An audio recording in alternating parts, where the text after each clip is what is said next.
political system of modern times, when there is so-called democracy with its own vote banks, etc., it would appear that the political parties are actually manipulating and strategizing in terms of capturing those vote banks with their sentiments of hate or love or whatever. Perhaps at the level of politics that is justifiable, because people feel about those issues strongly, and therefore those sentiments can be exploited politically. But when you come to power, when you are in government, when you are in administration, you cannot discriminate. The law and justice and court cannot discriminate one set of people against another. It has to be for everyone. And this has been always the case with all good polity, big empires, etc., that we know of. How is it that this Aurangzeb, despite everything, could rule for 50 years? And such a huge all-India empire, Pakistan, India, Bangladesh taken together. And more comfortably, perhaps Akbar, not so much Aurangzeb, because Aurangzeb really struggled. He struggled to conquer South, and in the process he also lost North in terms of the legitimacy of the imperial household. But other more stable kind of polity under Akbar, and even under Jahangir, or previously under Muhammad Tughlaq for 25 years, under Alauddin Khalji for another 20-25 years, or going backward in time, the Gupta period and the Mauryas, big empires and large territories, and many of these rulers ruled for 50 years. Now we doubt whether the most powerful political regime of our modern times will survive for 5 years or not, or whether it will survive and go on to get another term of 5 years. It is because of this perception that the state under such and such political party, such and such rulers are not just. If they are just, seen to be just and non-discriminatory and following justice for everyone, there will be legitimacy of their practice and recognition, and therefore there will be no opposition. But if you put someone in power who is completely biased and partisan and prejudiced and have no respect for law and judiciary, then certainly he or she is going to do such a harakiri that they are going to kill him.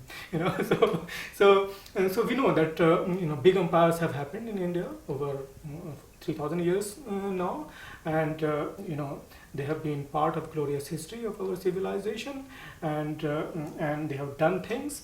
They have done things in a most legitimate manner with texts of political theory and law and justice, etc., governing principles, guiding them in such a way that they would not seem to be discriminatory. Certainly when there is an opposition to the state, there will be violence of a most aggressive nature, and that will be suppressed. That will be justification, the state's justification. Otherwise there will be anyone instead of group will emerge and say that we want power and we want autonomy, and so then the state will collapse. So that I'm not justifying violence in different places, but state certainly will use violence to suppress any threat to his geography and political entity, etc.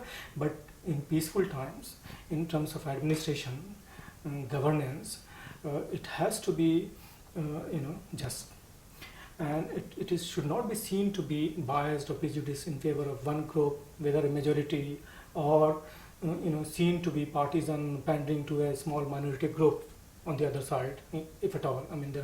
There are often accusations about it, minority appeasement, or majoritarianism. Either way, this is not going to work.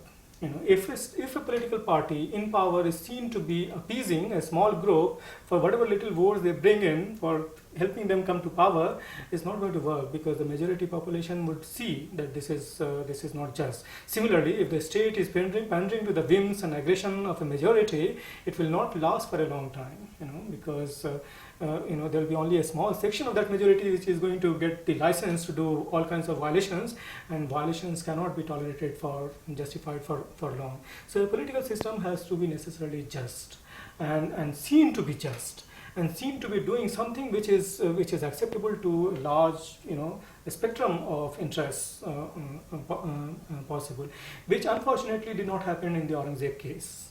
That Aurangzeb was seen eventually to be partisan, and Aurangzeb was seen to be using religion in the same manner in which modern day politicians use religion, justify for its action, and then forget about it. I don't know whether Aurangzeb has done anything for the cause of Sunni Islam of such a kind that it has left its legacy for 300 years now. Nothing, except that language, that if there is anything happening against Islam, we are going to suppress this. But which Islam and what kind of Islam, and was that only option, etc. So we are just coming around to this view that in terms of our modern day perception about past, certainly there is a lot of ignorance, and the past examples are arbitrarily, selectively taken out for justification of modern politics, etc., which is a wrong thing to do. The past has to be understood in its own context, and but we know historical legacies have always played a big role in the justification, in terms of identity politics or ideological contestations, etc., and they are often done very, very arbitrarily. So therefore at the same time, for different political interest groups, we would see that perception about Akbar would vary. As I said, that here in India, perhaps, yes, Akbar is something of an all-time hero for all sections of the, for Sikh tradition would say that till the time the protective umbrella of Akbar was there, our Sikh gurus were completely, at ease and etc. But as soon as that protective umbrella of Akbar was removed after his passing away, under Jahangir, one of the gurus was executed, martyred. So similarly, almost all traditions would say that, as I said, early 17th century perception about Akbar is among Muslims is very, very positive. That the fact is, towards the end he had reconciled. He never gave up. In terms of Islam, Din-e-Ilahi was nothing. In terms of some people say it was a palace club, etc. But not a new religion as such. Religion was to be quarantined. इबादत खाना में बैठ करके मज़हब की बात कीजिए और खुश रहिए, और आपको सब स्पेस दिया जा रहा है, आप बात कीजिए, और ज़्यादा आप सख्ती करेंगे, बदमाशी करेंगे तो आपको उठा के फिकवा दिया जाएगा. And we know that Badayuni has written this in his Muntakhab al-Tawarikh, that in one of these sessions was being moderated by, chaired by Badayuni, and Akbar had instructed Badayuni that जो लोग सबसे ज़्यादा चिल्ला chilli करेंगे उनको यहाँ से उठा के फिकवा देना है. In the same sense in which we know that marshals are to be brought in and thrown away from the parliament, Lok Sabha or state assemblies when they indulge in violence of a terrible kind. So then Badayuni said that इस तरह से तो एक एक करके सबको उठा के फेंकवाना पड़ेगा, because सभी यहाँ पे चिल्ला-चिल्ली करते हैं. So which Akbar lied that so basically Akbar was able to handle these people, put them to their places. आपका मजहबी मामला है, अपने तक रखिए इसको, दूसरों पे थोपने की ज़रूरत नहीं है. And this is very, very important. अगर आप ये कहते हैं, और फिर how is it that one set of people is religious people are coming up with their ideas and new ideas and saying that this is applicable to everyone and Akbar must follow that and impose everyone and convert, etc. So this is certainly not acceptable. So Akbar certainly showed this, that all of you have the right to flourish. All of you have some patronage or the other coming from the emperor, revenue-free land grants. Go build a church, build a mosque, do things. Temple, pray for the success of the empire, pray for the general public, etc. Do some public weal, charity, etc. But if you come and tell us that we have to follow your religion and this religion has to be imposed on everyone, this is not acceptable. So this is something of the modern secular kind, though we know that it's too early for us to speak of secularism during that period. But early modern sensibilities of questioning what was given, and the religious control of things even in public, not only private matters but religious control, those things are beginning to happen. But then how is it that that thing has not happened in the Aurangzeb case? So if we see that actually contrasting style of working, so in terms of preferences, so which would mean that basically it would boil down to one person working in a particular manner with a political theory available.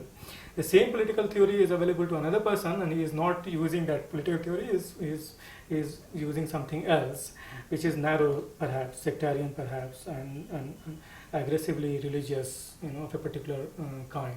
So therefore for all time our rulers have those whole things, all kinds of options available for them to justify their actions. Some work narrowly, some have a broad vision for themselves. Now, it is important for our rulers to have a broad vision, inclusive political practice, so that they can actually do things which will be remembered by all sections of the people in terms of a just kind of political approach. I mean, something like Sher Shah would have done, though, or Alauddin Khalji, Muhammad Tughlaq, no one can say that they were seen to be partisan, I mean, though all of them had some difficulties or the other. Sher Shah did not get much time, just so he spent some 30-40 years, struggling to build some space for themselves in terms of an empire or kingdom, etc. But he perishes within 5 years of his establishment of, a more undisputed kind of leadership, empire that he was creating. So it would therefore appear that rulers have to actually act in a responsible manner, in such a way that they are recognized in posterity as doing something justifiable, something good, and something of lasting, value. So recognized in posterity accordingly.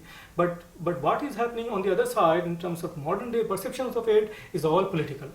It's all politics. It's nothing to do with knowledge production or an attempt to actually seriously understand what the history was like. It is just an attempt to use certain examples from the past and use the past as a weapon in the political struggle in the present. So some groups will need an Aurangzeb to show that how Aurangzeb has done all kinds of violations. The other group will also need an Aurangzeb to say that how Aurangzeb was able to actually do something for Islam. So for that group, Aurangzeb will be an Aurangzeb Rahmatullah Alayhi. People will go and place ritual Sufi chadar on that and do Fatiha and Niyaz and Agarbatti and all that. So he will be a part of that pantheon. Even someone like Sultan Mahmud of Ghazna would also be identified as Rahmatullah Alayhi because he's supposed to have worked for the cause of Islam. And what is that cause of Islam? He might have attacked certain temples, looted that property and desegregated.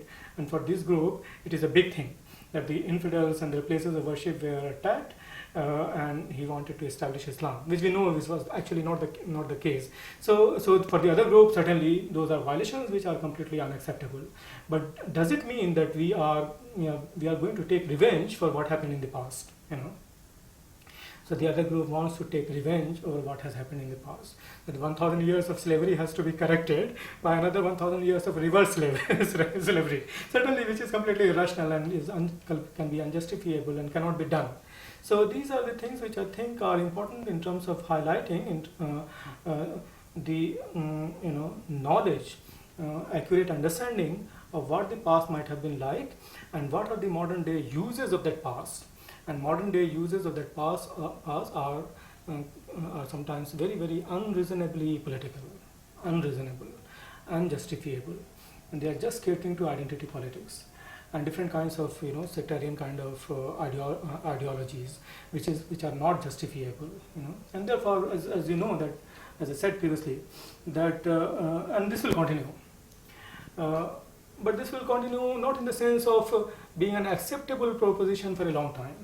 It can only be acceptable for pushed by one small group for a period of time when they are in power.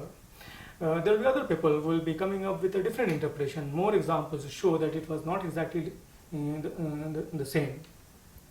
So therefore, I would say that in terms of our Indian situation of diversity and plurality and a long history of civilizational achievements, we need that kind of broad-based political framework and platform of the kind that the big emperors have done for a stable political system, and taking care of economy and social relations are harmonious and identity politics are put to their places.